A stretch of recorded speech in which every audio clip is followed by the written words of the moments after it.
Hey everybody, my name is Sarah Sagredo Hammond, and I'm the owner of Atlas Electrical, Air Conditioning, Refrigeration, and Plumbing Services Incorporated.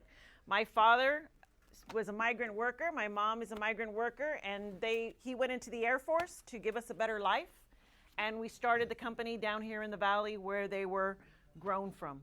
So that's where I come from. He came with me today. I'm super excited to have him come along with me to different events so that we can show where we're made from, right? I think it's super important. The skilled trades is my passion and it's my mission. And I've been doing the skilled trade work, advocating in national levels. I have served on an organization called Women in HVAC, which is Women in Air Conditioning, on a national level, helping females getting into the trades.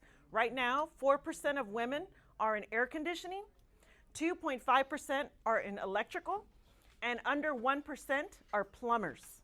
So my advocacy has been to get women into the skilled trades. I also serve on another national board called Skilled Trade Advisory Council. This council has been going out through all over the nation, talking to different schools and getting junior high students to start learning about the trades and getting them into the trades. If you learn about the trades, you would know that 58-year-old is the average master plumber. 52 is the average master electrician. And 42 is the average HVAC technician. We have a problem. Our youth are not getting into the skilled trades.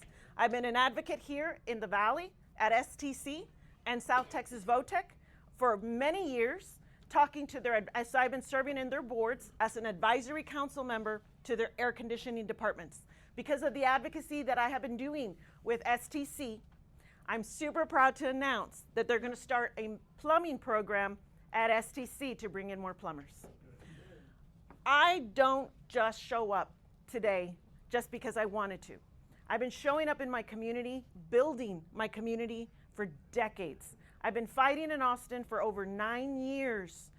Property taxes, rising insurance costs, trying to get rid of the red tape in government, trying to get health care for our veterans, because my father's a veteran.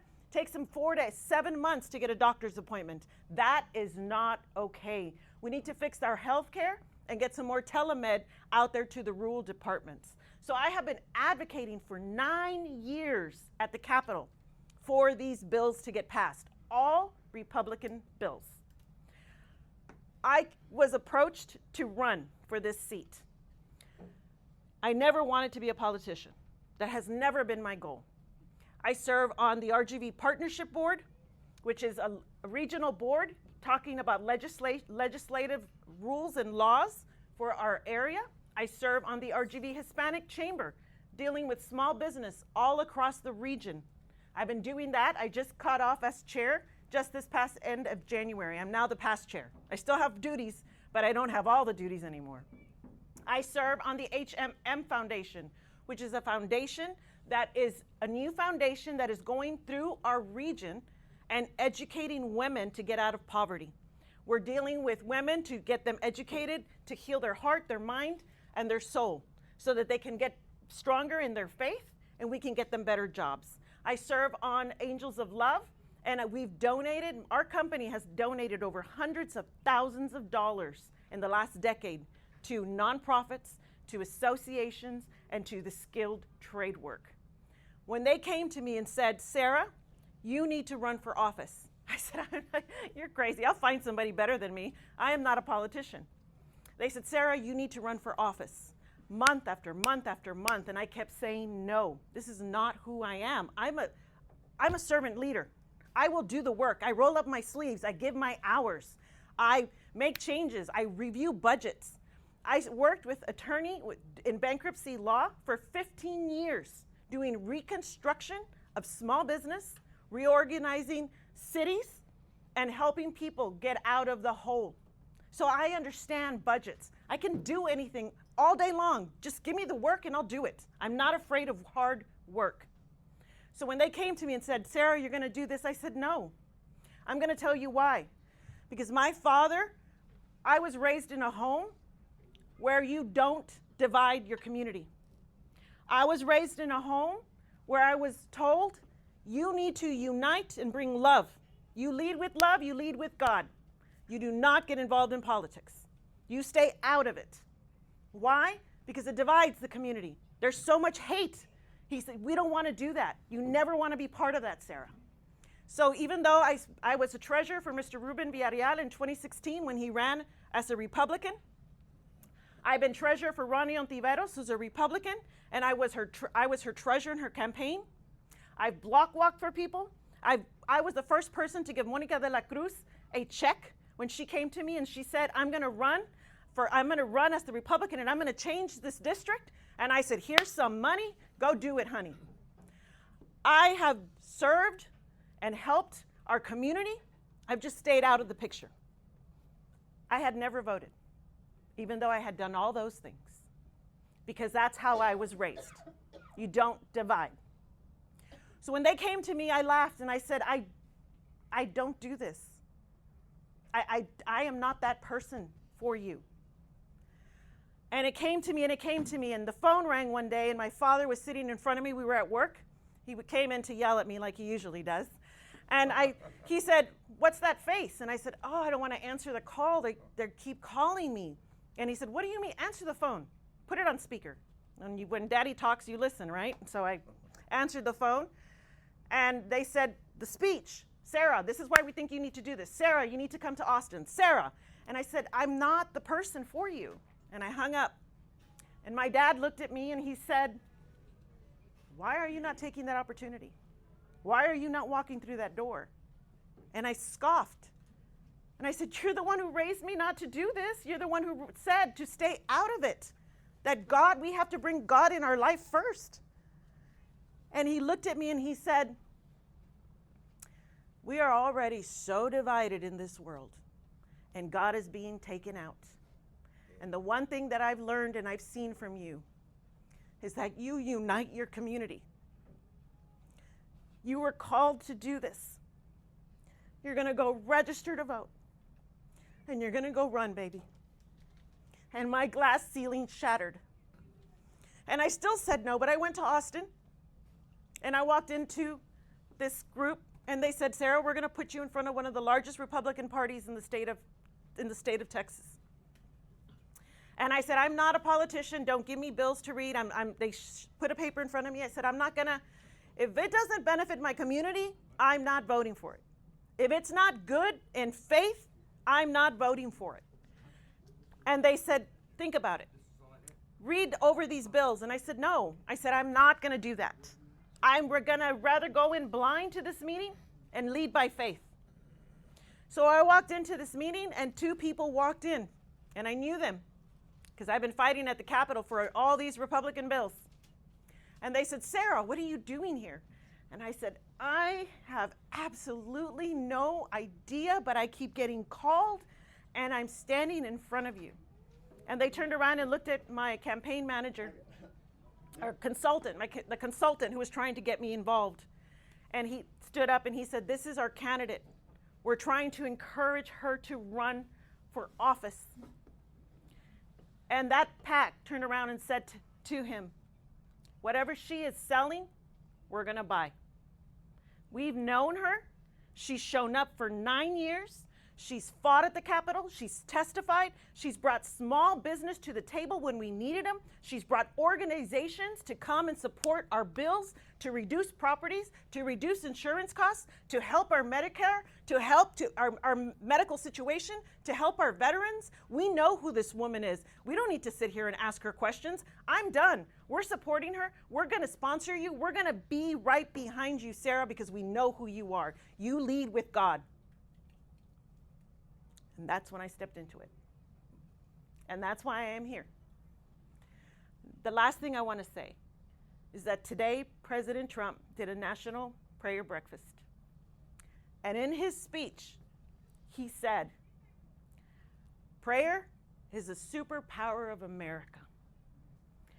Prayer, and I wrote it down, and I want to read it. I don't know if everybody's got to see it or not. Without safety and security, you can't have faith.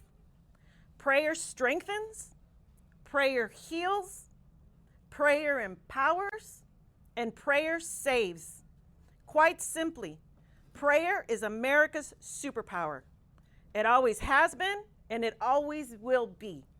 I have no doubt that with love and devotion and the patriotism in this room and friends from all over the world, that we can make our country greater, more peaceful, and based on faith. And that's why I'm in front of you today. I do have two other opponents, great individuals. I picked up signs today because all the Republican signs were down, and I was like, that's not okay. I went and picked up my sign and picked up signs. It's more about what the mission is. We have a District 41 that needs help. We just approved here in McAllen another water district and some more homes when we sink in rain. How is that okay? Who are we putting in place to regulate our rules and our laws? Are we putting people in place that truly love our community? This District 41 has been a Democratic district for over 30 plus years. 30 plus years. And we're barely starting to talk about water now. And we're barely starting to talk about the grid. We're allowing data centers to come in without rules and regulations saying, hey, you can come in if you want to, but you're going to have your own electric supply, and you're going to use recycled water, and you're going to figure out where you're going to get that recycled water from. You do that, you can put yourself a plant there. But where are those rules and guidelines? Why are we not stepping up and doing more for our people instead of more for the pockets? Donating and contributing to the community is crucial. But you have to love that community to build it. And I need your vote. I'm number 3 on the ballot. Who's they that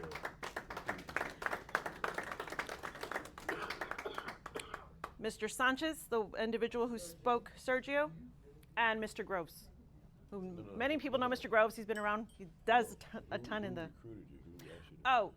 Monica de la Cruz. And, well, I was recruited by 5 different people.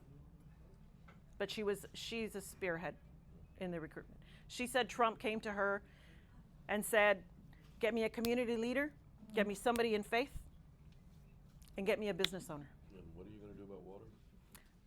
Water is a federal issue, but we can put regulations in that support better water hydration and water, the rain that comes down, put conservation so that we can reserve that water instead of drowning in it and trying to get rid of it. What rain? Well, the little rain that we did get those few times and we drowned. I can't wait. No snow melt here. I know. No snow. Anybody have any other questions for me? Mrs. Sarah, can you please clarify your faith, your religion, your belief structure, and how that relates to you never voted in your history? And why now all of a sudden? I think I talked about why now earlier. I was raised as a Jehovah's Witness, and in the religion you don't vote. You don't get involved in politics. Not because you don't care. We're an extremely conservative group of people. But you stay away from politics because you do not divide. You create unity among the people. And you have to talk to everybody because they go door to door preaching and talking the Bible, reading the Bible to people. And they do that to bring love to the homes and to give hope and to bring faith to God. And so that is how I was raised, and that's just stayed with me. So does that give you the opportunity to be raised as a child in a certain platform of faith that as an adult you can return to that platform of faith? Yes. So you're saying that you'll go back to not voting? No. I've already registered to vote, and as a matter of fact, I've gotten several others to register to vote. I'm already moving forward in this. Are you still a Jehovah's Witness? No. I am in my heart. I believe in God, and I know his name, and I follow him. But obviously, I'm not following all the rules of a true witness. But I love him, and he accepts me for all my sins, and I know that when it's necessary, he's going to be there for me because he's been there for me in every step of the way. So though I may not be going to the meeting, God is in my heart and he loves me because I feel his protection every single day. But I don't want to defame what real witnesses do. And so I have to understand where my position is at. What is your opinion or policy on the Bracero program for the trades? Bracero program for the trades. Explain. You're not aware what a Bracero program is? Is that where they're bringing in people from the immigration to come in for a faster? With permission. With permission. As long as there's rules and laws, we need the people that can work and that want to work. We need immigration reform. Immigration reform has not been talked about since 1980. Right. 1980 to make change. Immigration reform depends on the definition if you're a Democrat or a Republican. Democrat immigration reform means let's give everybody permission. No, that's not what it means. It means putting in the laws and making it easier. If you look at what we have, what problem we have mostly attorneys up in as state legislators, mostly attorneys. Who are the ones that benefit from high immigration costs? Who are the ones that benefit from all the red tape for somebody to come in and work in a company, in a business, and then get tracked? It's easily trackable to track somebody, right? But there's so much red tape and it's so expensive because who's benefiting from having all those rules and guidelines? Lawyers. The lawyers. And who do we have as state legislators? Lawyers. Mostly lawyers. So until we start making better common sense, then what are we going to do with ourselves? We're going to continue to have this problem. If you look, I was talking to Republican construction owners last week, and they were so upset because they don't have any workers. And I said, we still have to stay the course. We have to stay the course. We can make change, but we can make it together. But we have to stay the course in faith and walk in that. Any other questions? I think that's it. So thank you for coming again. Yes. Yes.